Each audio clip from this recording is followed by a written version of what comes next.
സുഹൃത്തുക്കളെ നമസ്കാരമുണ്ട്. അപ്പോളേ നമ്മൾ വൈകുന്നേരത്ത് ഇങ്ങനെ മണ്ണാർക്കാടൊക്കെ ഇങ്ങനെ ഇറങ്ങാറുണ്ട്. അപ്പോൾ വണ്ടികൾ പോണത് കാണാൻ ഒരു രസമാണ്. അപ്പോൾ ഓരോ കാട്ടിക്കൂട്ടിലായിട്ടാണ് പോവാറ് സാധാരണ. അപ്പോൾ എന്താ വെച്ച് കഴിഞ്ഞാൽ നമ്മുടെ ഈ കേരളം എന്ന് പറയുന്ന എന്താ പറയുക, വിദ്യാഭ്യാസം ഒരുപാട് കൂടിപ്പോയ ഒരു നാടാണ് നമ്മുടെ കേരളം.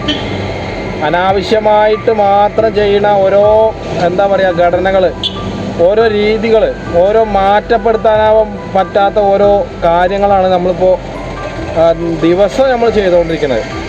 അപ്പോൾ നമുക്കതിൽ പ്രത്യേകിച്ച് പറയാനുള്ളത് എന്താ വെച്ച് കഴിഞ്ഞാൽ, നമ്മുടെ ഈ രാഷ്ട്രീയം എവിടേക്കാണ് പോണത്, അല്ലെങ്കിൽ രാഷ്ട്രീയ മുന്നേറ്റം എവിടേക്കാണ് പോയിക്കൊണ്ടിരിക്കുന്നത്. ഇപ്പോൾ ഒന്നാമത് ഇലക്ഷൻ നടക്കുകയാണ്. ഇലക്ഷൻ്റെ പ്രചാരണങ്ങളായിട്ട് നടക്കുമ്പോൾ നമുക്ക് പ്രധാനമായിട്ടും വേണ്ടത് എന്താ വെച്ച് കഴിഞ്ഞാൽ, മറ്റുള്ളവരെ എന്താ പറയുക അപമാനിച്ച് വിജയം നേടുക എന്നുള്ളൊരു ഒറ്റ ഉദ്ദേശമാണ്. അതിപ്പോൾ ഏത് പാർട്ടി ആയിക്കോട്ടെ, ജയിക്കണം എന്നുള്ളൊരു പാർട്ടിയാണെങ്കിൽ പരമാവധി നമ്മൾ പിന്നെ ഓരോ ആൾക്കാർ, അതായത് ജയിക്കാൻ പോകും എന്നുള്ളൊരു ഉദ്ദേശം ആ പാർട്ടിക്ക് ഉണ്ടെങ്കിൽ, മറ്റേ എതിർ പാർട്ടി ജയിക്കും എന്നുള്ളൊരു വിശ്വാസം വന്നിട്ടുണ്ടെങ്കിൽ തീർച്ചയായിട്ടും ഇപ്പോൾ സന്ദേശം എന്ന് പറഞ്ഞ സിനിമയിൽ കാണിക്കുന്നത് പോലെ ഏതെങ്കിലും ഒരു ബലാത്സംഗ കേസോ അല്ലെങ്കിൽ ഏതെങ്കിലും ഒരു പെണ്ണിൻ്റെ കേസോ ഒക്കെ പൊക്കി പിടിച്ചുകൊണ്ട് വരും. അപ്പോൾ പരാതി കൊടുത്തിട്ട് പറയുകയാണെങ്കിൽ നമുക്ക് തന്നെ മണ്ട ധരിക്കും. ഈ രാഹുൽ ഇത്രയും മോശമായിരുന്ന ഒരാളായിരുന്നോ എന്ന് നമ്മൾ ഒരിക്കലും വിചാരിച്ചിട്ടില്ല. കാരണം കുറേ ന്യായീകരിച്ചിട്ടുണ്ട് ഞാൻ. അതായത് രാഹുൽ അങ്ങനെ ചെയ്യില്ല, അല്ലെ രാഹുൽ അങ്ങനെ ചെയ്യില്ല എന്ന് മാത്രമല്ല, നമ്മളിൽപ്പെട്ട ഏതെങ്കിലും ഒരാൾ ഒരു സ്ത്രീയെ നോക്കാതിരിക്കുക, ചിരിക്കാതിരിക്കുക, ഫോൺ നമ്പർ പരസ്പരം കൊടുക്കാതിരിക്കുക, ഒന്നും അങ്ങനെ ചെയ്തായിട്ട് നമ്മൾ പറയുന്നില്ല ശരിക്കും. പക്ഷേ ഒരു സ്ത്രീ നമ്പർ കൊടുക്കാതെ നമ്മളൊരിക്കലും പോയിട്ട് ആ ഫോണിലേക്ക് വിളിക്കില്ല. പിന്നെ അത് മാത്രമല്ല, നമുക്ക് തെറ്റായ എന്തെങ്കിലും ഒരു കാര്യം വരികയാണെങ്കിൽ, നമുക്ക് തോന്നുകയാണെങ്കിൽ നമുക്കത് അപ്പോൾ തന്നെ സ്റ്റോപ്പ് ചെയ്യാനുള്ള ഒരു ഓപ്ഷൻ കൂടി ഫോണിലുണ്ട്. അത് നമുക്ക് എല്ലാവർക്കും അറിയാം. പിന്നെ ഇപ്പോൾ രാഹുൽ മാങ്കൂട്ടത്തിൻ്റെ ചാറ്റുകൾ, ഓഡിയോ ക്ലിപ്പ് പിന്നെ ഒക്കെ സോഷ്യൽ മീഡിയയിൽ ഇപ്പോൾ ഒരുപാട് മാധ്യമങ്ങൾ വാർത്തയിൽ നൽകിയിട്ടുണ്ട്. പക്ഷേ ഇതൊക്കെ അങ്ങനെ ചെയ്യാൻ പാടുണ്ടോ? കാരണം ഒരാളെ സമ്മതമില്ലാതെ സോഷ്യൽ മീഡിയയിൽ പബ്ലിക്കായിട്ട് പോസ്റ്റ് ചെയ്യുക, എന്നിട്ട് നിരന്തരമായിട്ട് വേട്ടയാടുക. എന്നാൽ പിന്നെ ഇയാളെ ഇങ്ങോട്ട് തൂക്കിക്കൊല്ലുകയായിരുന്നു ഏറ്റവും നല്ലത്, ഇല്ല പൊതുസമൂഹത്തിൽ വെച്ചിട്ട് കല്ലെറിയായിരുന്നു നല്ലത്. ഇത് അതിനേക്കാട്ടിലും വലിയൊരു വേദനയാണ്. നമ്മളിപ്പോൾ ഒരാളെ ഞാൻ ആദ്യം പറഞ്ഞത് ന്യായീകരിക്കല്ല, പക്ഷെ എന്നിരുന്നാലും പിന്നെ ഈ ഒരു ഇത്രയും സ്ത്രീകളെ പീഡിപ്പിച്ചു എന്ന് പറയുന്നുണ്ട് ഓരോ വാർത്താ മാധ്യമങ്ങൾ, പ്രത്യേകിച്ച് റിപ്പോർട്ടർ ചാനലും മലയാളം ന്യൂസ് 27 എന്ന് പറഞ്ഞ ചാനലുമാണ്. നമ്മളിപ്പോൾ ചാനലിനെ കുറിച്ചിട്ടൊന്നും പറയില്ല, പക്ഷേ ഇത്രയൊക്കെ മോശമാക്കിയിട്ട് രാഹുൽ ചെയ്തിട്ടുണ്ടോ, അത് പൂർണ്ണമായിട്ടുള്ളൊരു അന്വേഷണം, തെളിവ് ഒന്നുമില്ലാതെ ഇവർ സ്വയം വാർത്തയിൽ ഇങ്ങനെ എന്താ നിലവിളിക്കുകയാണ്. രാഹുൽ മാങ്കൂട്ടം പിന്നെ ലൈംഗിക അങ്ങനെയൊക്കെ പറഞ്ഞിട്ടാണ് ഇവർ വാർത്ത തന്നെ തുടങ്ങണത്. ശരിക്കും വാർത്താ മാധ്യമങ്ങൾക്ക് അങ്ങനെ പറയാനുള്ളൊരു ഓപ്ഷൻ ഉണ്ടോ? ഇല്ല. പക്ഷെ അവരത് ജനങ്ങളുടെ മുന്നിൽ ഈ സർക്കാർ തന്നെ എത്തിക്കുകയാണ്. അങ്ങനെ പറയുണ്ടോ എന്ന് പറഞ്ഞിട്ട് 2 ചാനലുകാർക്ക് കൊടുത്തു കഴിഞ്ഞാൽ മൂന്നാമത്തെ ചാനലുകാർ പിന്നെ ഇത് താങ്ങാതിരിക്കാനുള്ള വഴിയില്ല അവർക്ക്. കാരണം ഞങ്ങൾ കൊടുത്ത ന്യൂസ് നിങ്ങളെന്താ കൊടുക്കാത്തത് ചോദിച്ചു. ഇതിൽ ഭയങ്കര പോര് തന്നെയാണ് ഈ ചാനൽ. ഇപ്പോൾ അമ്മായിമ്മ മരുവോള് പോര് എന്ന് പറഞ്ഞ പോലെ തന്നെ ഈ ചാനലിൻ്റെ റേറ്റിംഗ് കൂട്ടാൻ വേണ്ടിയിട്ട് ഭയങ്കര മത്സരമാണ് ഇവർ തമ്മിൽ. കാരണം ആർക്കാണ് കൂടുതൽ ചാനൽ റേറ്റിംഗ് കിട്ടുക എന്നൊക്കെ നോക്കിയിട്ട് അങ്ങോട്ടും ഇങ്ങോട്ടും ഒക്കെ. അപ്പോൾ ഇന്നലെ നമ്മുടെ 24ത്തെ MD chief editor Sreekandan Nair ഒരു പരാതി കൊണ്ടുവന്നിട്ടുണ്ട്. കാരണം ഫോൺ ഫാമിംഗ് ആണ് വ്യൂവേഴ്സിന് കൂട്ടാനുള്ളൊരു പദ്ധതി എന്നൊക്കെ പറഞ്ഞിട്ട് വലിയ കോളിളക്കം സൃഷ്ടിച്ചിട്ടുണ്ട്. ഇത് ഞാൻ വേറൊന്ന് പറയട്ടെ, നമ്മുടെ ആഭ്യന്തരം ഭരിക്കുന്ന ആരാണ് എന്നുള്ളൊരു ഒറ്റ ചോദ്യം ഞാൻ ചോദിക്കുന്നുള്ളൂ. അപ്പോൾ ഇവർ തമ്മിലുള്ളൊരു അഡ്ജസ്റ്റ്മെൻറ്റ് തന്നെയാണത്. കാരണം ഒരു മന്ത്രിയായി കഴിഞ്ഞാൽ പിന്നെ ഇപ്പോൾ ഈ കാലത്ത് ലോകത്ത് നമുക്ക് എന്ത് വേണം നടത്താം. ഇപ്പോൾ എത്രയോ രാജ്യങ്ങൾ സന്ദർശിച്ചിട്ട് എത്രയോ ലക്ഷം കോടി രൂപയാണ് നമ്മുടെ കേരളത്തിന് കടമെടുത്തിട്ടുള്ളത്. ഇതൊന്നും ആരും ചോദിക്കണില്ല, വാർത്താക്കാർ ഇതൊന്നും ആരും ചോദിക്കണില്ല. നമുക്ക് പിന്നെ ആവശ്യമുള്ള സാധനങ്ങളൊന്നും നമ്മളെ പിന്നെ കടകളിലോ അല്ലെങ്കിൽ ആവശ്യം സപ്ലൈക്കോയിലോ ഒന്നും വരുന്നില്ല. ഒരുപാട് ബാധ്യതകൾ നമുക്ക് കൂട്ടി തന്നിട്ട് ഈ സർക്കാർ ഖജനാവിലേക്ക് കൊണ്ടുപോയി പൈസയൊക്കെ ഇവരൊക്കെ തുലയ്ക്കാണ്. ഇപ്പോൾ ലോട്ടറി മദ്യത്തു നിന്നാണ് നമ്മുടെ കേരളത്തിലെ ഉദ്യോഗസ്ഥന്മാർ ഈ മന്ത്രി അടക്കം ഭക്ഷണം കഴിക്കുന്നതിൻ്റെ ചിലവിനുള്ള പൈസ കിട്ടുന്നത്. അപ്പോൾ മണ്ടന്മാരായ അണികളും മണ്ടന്മാരായ ജനങ്ങളുമാണ് നമ്മുടെ കേരളത്തിലെ ഏറ്റവും വലിയ വരുമാന മാർഗം ആയിട്ട് ഈ സർക്കാർ ജനങ്ങളെ ഉണ്ടാക്കിയത്, വോട്ട് ചെയ്യിപ്പിച്ചിട്ട്.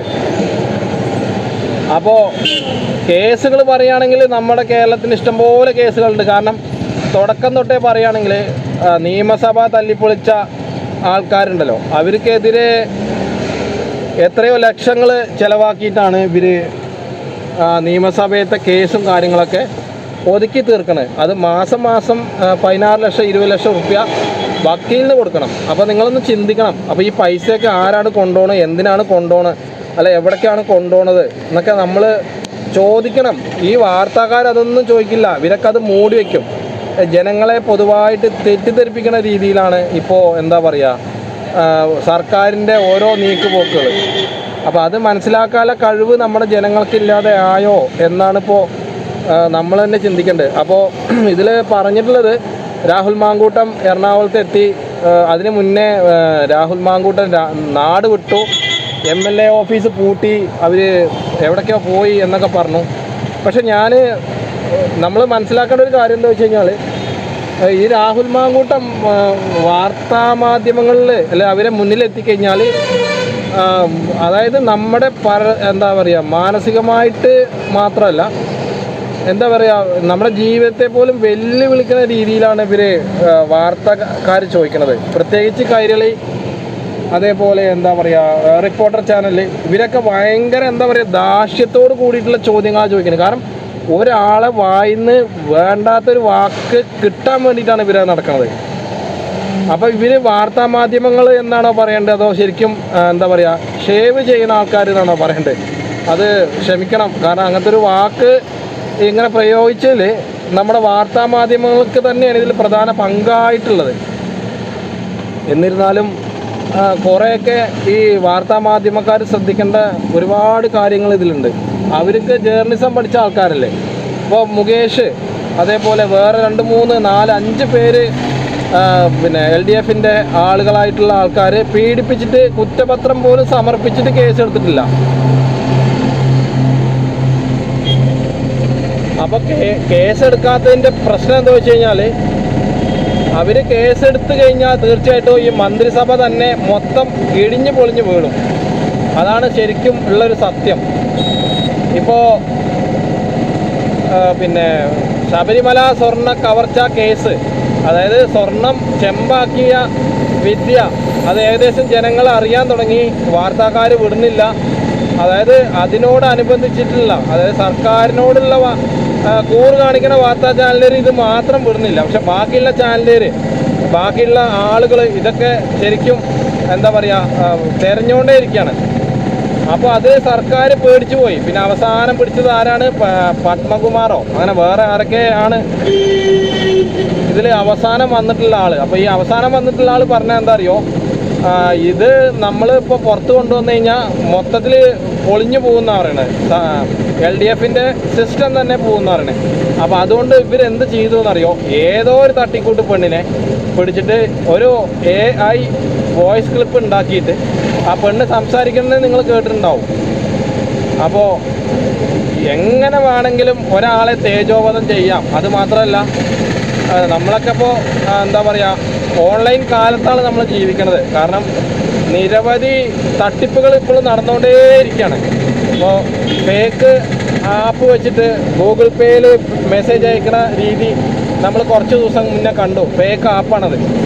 അതിൽ നമ്മൾ അക്കൗണ്ട് കാര്യങ്ങളെല്ലാതും ഒരു ഗൂഗിൾ പേയിൽ അല്ലെങ്കിൽ ഒരു PayTM എന്തൊക്കെ ഉണ്ടോ ആ രീതിയിലുള്ള എല്ലാ രീതിയും അതിലുണ്ട്. അപ്പോൾ അതിന്ന് പോലും ഇവർക്ക് അത് എന്താ പറയുക സെക്യൂറായിട്ട് മാറ്റാനോ അല്ലെങ്കിൽ നിലനിർത്താനോ കഴിഞ്ഞിട്ടില്ലാത്തൊരു സാങ്കേതിക വിദ്യയാണ്. എന്നിട്ട് അങ്ങനത്തെ ഒരു കാലത്ത് ഇപ്പോൾ ഒരു AI ചാറ്റ് ഉണ്ടാക്കുക എന്ന് പറഞ്ഞു കഴിഞ്ഞാൽ വലിയ എന്താ പറയുക, മോഹൻലാൽ പറഞ്ഞ പോലെ എനിക്ക് പൂ പറിക്കുന്ന ഉള്ളൊരു പ്രശ്നം മാത്രമേ ഉള്ളൂ എന്നാണ് പറഞ്ഞത്. അപ്പോൾ അതേപോലുള്ളൊരു കാര്യം നമുക്ക് വരുമ്പോൾ ഇത് നമ്മൾ മാറി ചിന്തിക്കുന്നില്ല. ഇതൊക്കെ എന്തിനു വേണ്ടിയിട്ടാണ്, ഈ സർക്കാർ എന്തിനു വേണ്ടിയിട്ടാണ് ഇത്രയും പ്രശ്നങ്ങൾ? അതായത് വാർത്തകൾ തുറന്നാൽ ഫേസ്ബുക്ക് ആയാലും യൂട്യൂബ് ആയാലും ഇൻസ്റ്റഗ്രാം തുറന്നാലും ഇതന്നെ വരുന്നത് മൊത്തം ഈ ലൈംഗികത്തിൻ്റെ പ്രശ്നം, ലൈംഗിക ദാരിദ്ര്യം പിടിച്ചിട്ടുള്ള വാർത്തകൾ മാത്രമേ വരുന്നത്. ഒക്കെ ഈ അവിടെ പീഡനം, ഇവിടെ ബലാത്സംഗം, അവിടെ വെട്ടിക്കൊന്നു, അപ്പുറത്ത് കുത്തിക്കൊന്നു, ഇപ്പുറത്ത് ഒളിച്ചോടിപ്പോയി, ഇപ്പുറത്ത് ഭാര്യ പിന്നെ അല്ലെങ്കിൽ കാമുകൻ അല്ലെങ്കിൽ സഹോദരി എന്നുള്ള വാർത്തയിലൊക്കെയാണ് ഇവരിങ്ങനെ പറഞ്ഞുകൊണ്ടേയിരിക്കുന്നത്. അപ്പോൾ ഇത് ശരിക്കും നിർത്താനായില്ലേ ഈ വാർത്താ മാധ്യമക്കാർക്ക്? കാരണം ഇത് രാവിലെ നമ്മളൊക്കെ കേൾക്കുമ്പോൾ അല്ലെങ്കിൽ നമ്മൾ ഉണരുമ്പോൾ നമുക്ക് കേൾക്കേണ്ടത് എന്താ വെച്ച് കഴിഞ്ഞാൽ നല്ലൊരു വാർത്തയാണ്. ഈ വാർത്തയ്ക്ക് പകരം ഇവർ രാവിലെ എണീച്ച് നമ്മൾ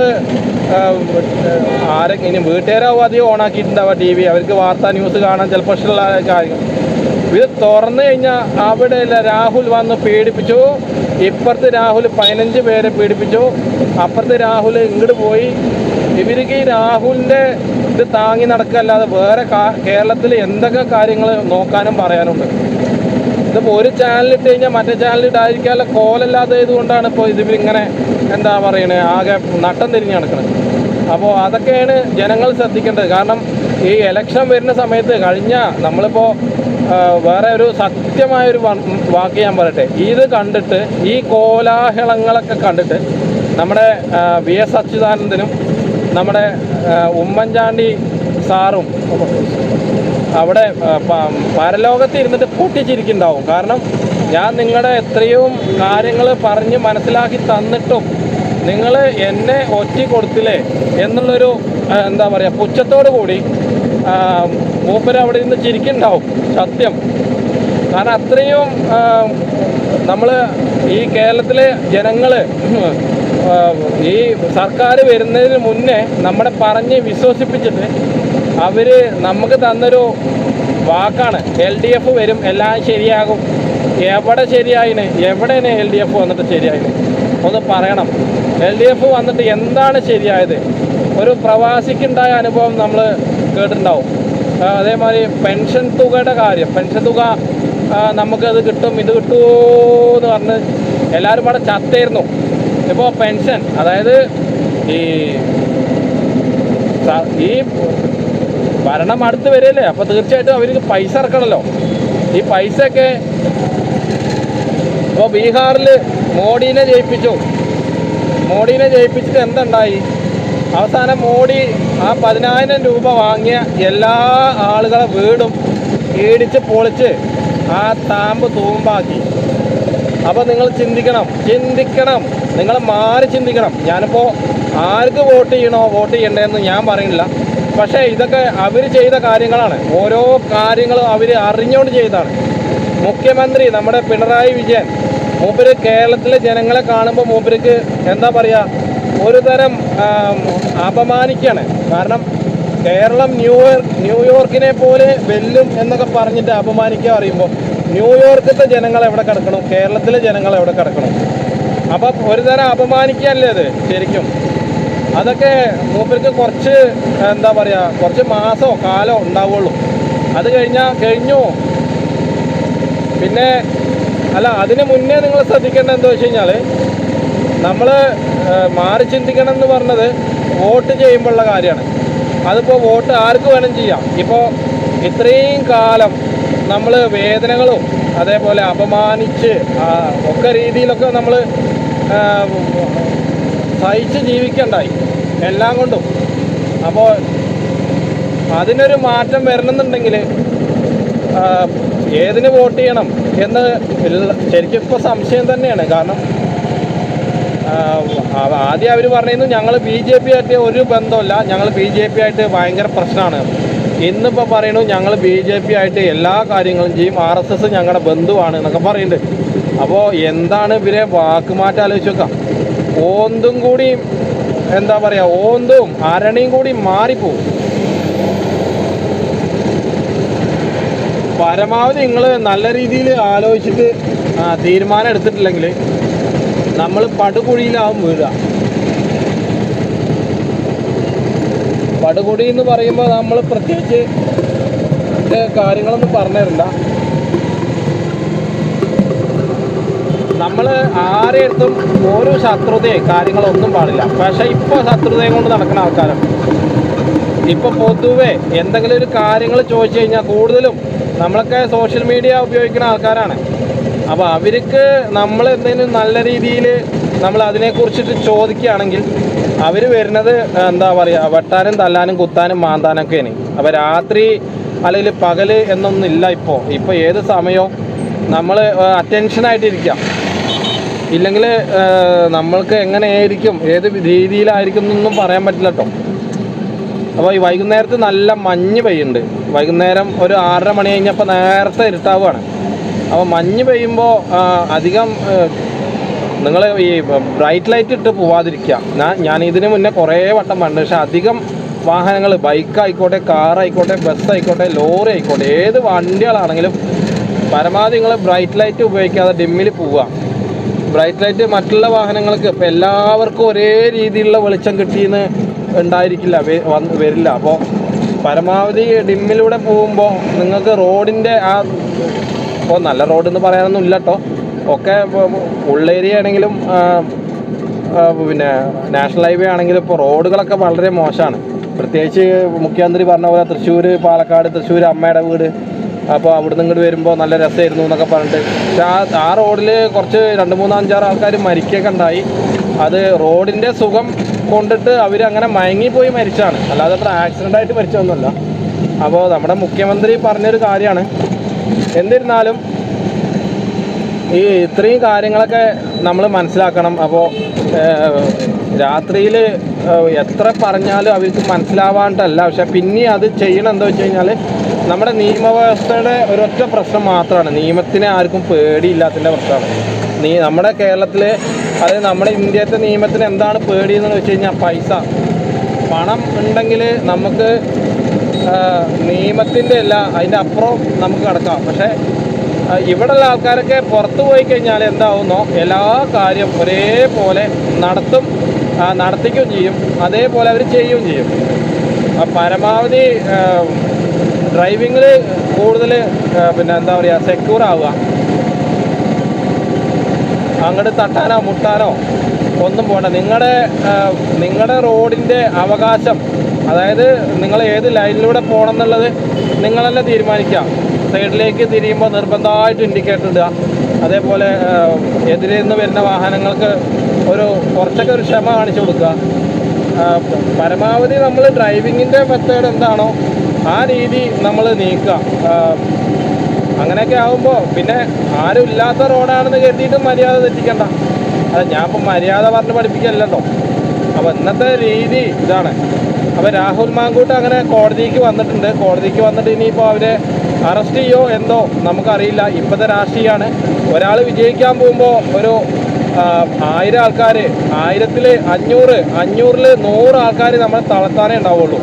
ചുരുക്കം കുറച്ച് പേര് മാത്രമേ നമ്മളെ രക്ഷിക്കാനോ അല്ലെങ്കിൽ സംരക്ഷിക്കാനൊക്കെ ഉണ്ടാവുള്ളൂ. പക്ഷേ ഇത് തുടർന്ന് ഇങ്ങനെ വന്നുകൊണ്ടേയിരിക്കുമ്പോൾ ആർക്കായാലും സഹി കെട്ടുപോകും. കാരണം ഈ വാർത്താമാധ്യമങ്ങളാണ് ഇത്രയും പ്രശ്നങ്ങൾ ഉണ്ടാക്കിയത്. ഇത്രയും പ്രശ്നങ്ങൾ എന്ന് മാത്രമല്ല, പിന്നെ എന്താ പറയുക, ജനങ്ങളെ വെല്ലുവിളിക്കുന്ന രീതിയിലും കൂടിയാണ് അവർ വാർത്ത കൊടുക്കുന്നത്. കാരണം അവർക്കാണ് ശരിക്കും നമ്മൾ കേസ് കൊടുക്കേണ്ടത്.